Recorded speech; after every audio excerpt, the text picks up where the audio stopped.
Hello and welcome. And I just want to talk you through the Autumn Statement 2017 that was announced by the Chancellor, Philip Hammond, on the 22nd of November, the Wednesday. And I'm just putting this out today, and I just want you to get some sense of what's going on. Chances are you've heard a lot of this from the news.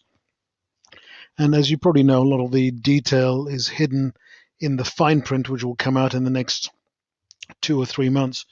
But nevertheless, I thought I'll give you a bit of a heads up. So remember that one of the big things was that purchases of properties for first-time buyers, residential properties under £300,000 is going to be capped or stamp duty free. So that's not a bad deal, but you remember it only started at about I think it's 125,000. So and it was a low percentage, but it's better than nothing. However, in many cities around the UK, certainly successful cities, London, Manchester, Birmingham, Bristol, trying to get very much in terms of properties for under 300,000 is not easy.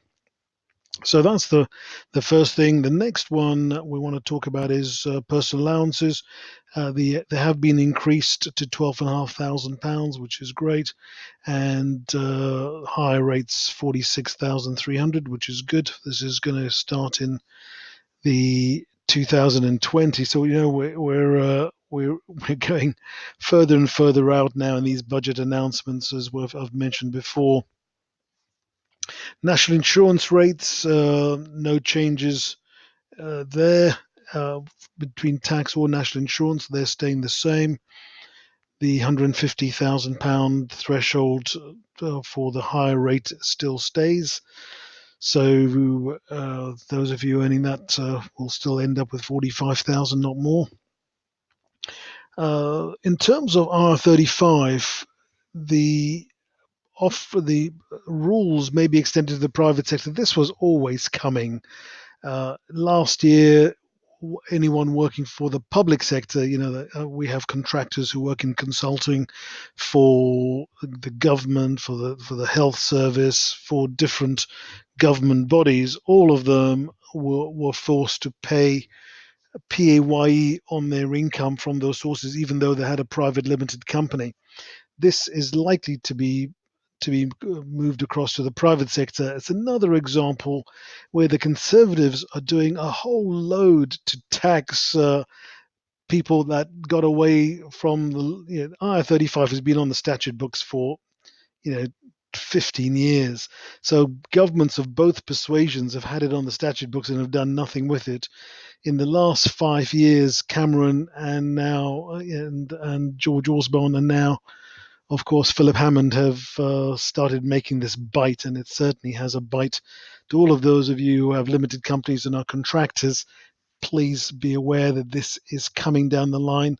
There's really no reason not to extend it to the private sector because it just collects so much tax, and there is no one going against them.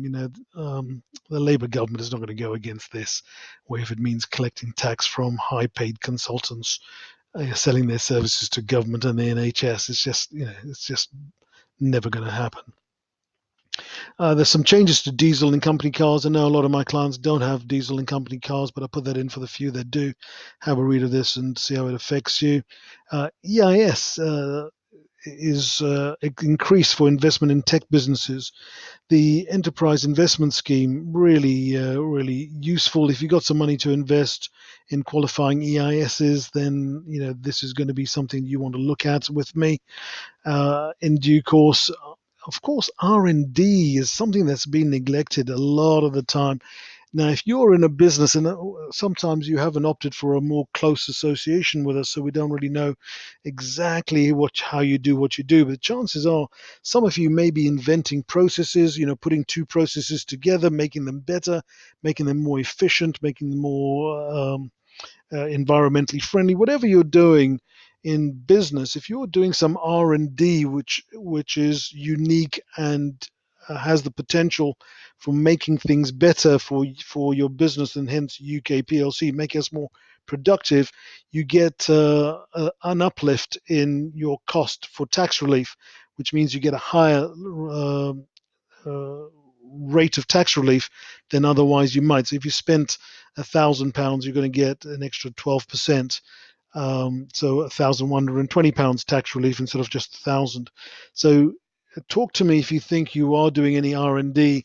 There are a couple of clients I know who might be, and I'm going to speak to them in the next week or so just to see if we can use R&D. And if you're a small and medium-sized organization, that virtually all my clients are, then you get an enhanced rate, which is of 25% or so. We can talk about that if that affects you.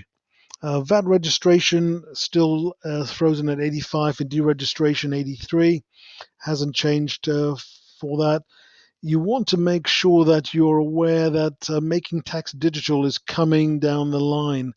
And when it comes, you will need to have your records really tight and with the intention of being able to send your profit and loss account to the Inland Revenue, within 30 days of each quarter end. So, if your accounts are a bit of a mess right now, if you can't send your accounts and P&L to the Inland Revenue within 30 days of your quarter end, that you're into fine. So let's get, we've got a little bit of time to jump the gun to get ourselves ready. It's not just because it comes in next year. It doesn't mean you have to wait till next year to get thinking about it, because that'll be too late, because often it takes clients about 6 months. It doesn't take us much time, but to get you into the routine of giving us the information to do what we need to do takes a bit of time.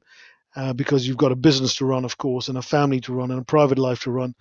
You're not just twiddling your thumbs waiting for new government initiatives to take up your time. So keep that in mind. Business rates, I know our business really benefited from this year. We're paying no business rates, and hopefully you're in the same boat, so that'll be cool. Mileage allowance for buy-to-let landlords. So it appears that we're going to be able to claim 45p a mile to visit our rental properties. This will be an alternative to claims for capital allowances and deductions for actual expenses. So just remember that if you're traveling to your properties, do claim your 45p a mile when you're visiting your properties, visiting agents, all that sort of stuff.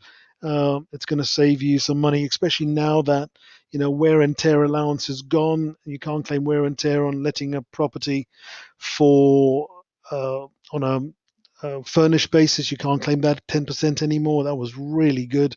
I know my portfolio and many of my clients' portfolios really benefited from that piece of planning.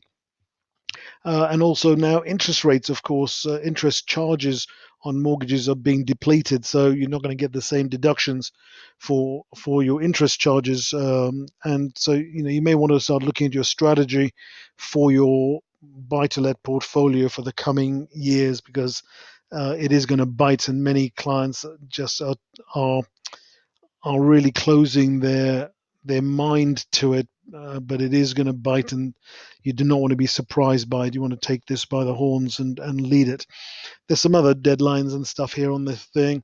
Remember, the best way of avoiding these higher taxes is to make more money now. Tax avoidance is gone. Aggressive tax avoidance is complete history. No one is interested, certainly not me, is interested in taking it on, because the chances are that you're going to not only have to pay the tax, I'm going to have to pay the tax as well.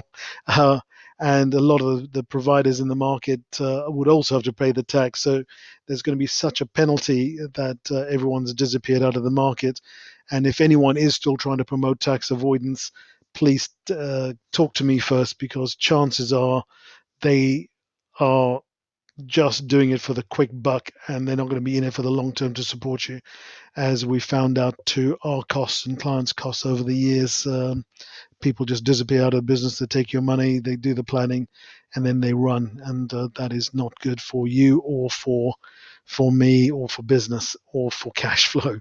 So there is a quick summary, but there it is to read, and there'll be more coming down the line as we go. Take care. Thank you for speaking to me, to listening to this, and downloading the notes I've made. Take care. Goodbye.